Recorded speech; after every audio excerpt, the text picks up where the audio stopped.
U.S. forces continue to strike Iranian naval ships in and around the Strait of Hormuz. The situation has been disrupting shipping and the flow of oil, causing gas prices to strike.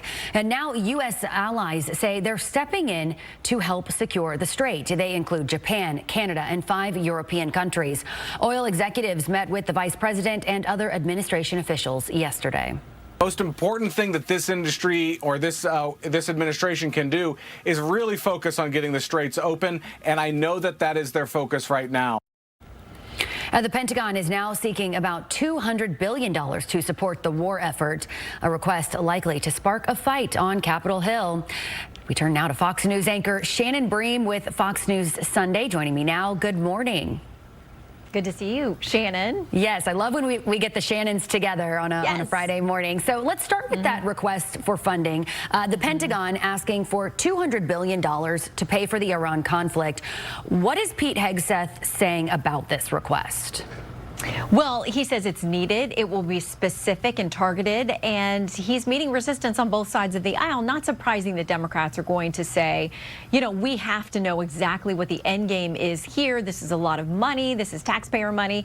But you're hearing the same things from Republicans as well, who say that the president and the administration have to better articulate exactly how this ends and exactly where this money would be going.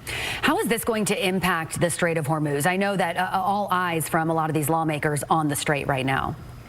Yeah, absolutely. And it's sparking this conversation about Karg Island, which is about 15 miles off the Iranian coast, and about 90% of their energy exports flow through Karg Island.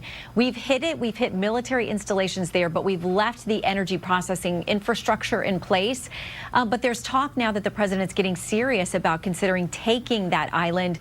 That would likely require troops on the ground. We're not there yet, but it would change the calculus with respect to the strait. All right, let's talk now about Oklahoma Senator Markwayne Mullin. He is one step closer to leading the Department of Homeland Security, and it was a pretty narrow vote. It was interesting to see a Democrat, Senator John Fetterman, was the deciding vote. It was, because Republican Senator Rand Paul, who clearly has some personal tensions, I think it's fair to say, with Senator Mullin, voted against him. So, you know, we move forward. They've made it through the committee. We go to the next step. There may be a bit of a procedural vote this weekend. The Senate is stuck in town, which they don't love doing, but they're here with us in Washington this weekend. They've got a lot to talk about, though, the government shutdown and all kinds of other things. But they may move forward formally on getting Mullin to the full floor vote next week. And what would that mean for funding for DHS? We wonder if it would change the conversation. I mean, he's a fellow colleague of these senators. They know him. He's worked with them. He's got friends on both sides of the aisle, clearly more aligned with Republicans and with President Trump in the White House.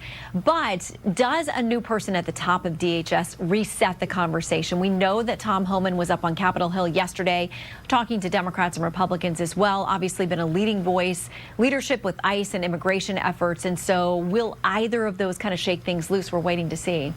All right, let's talk about your guests on Sunday. You have a packed house.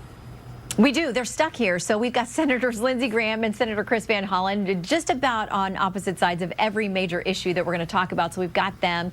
We've got Congressman Andy Barr, who's a candidate for Senate out of Kentucky. There's a very crowded GOP primary there to replace Mitch McConnell, sort of a legend here in the Senate. How does he break out from the pack? Can he do that? We've got some polls, and we will get to everything we can jam into an hour.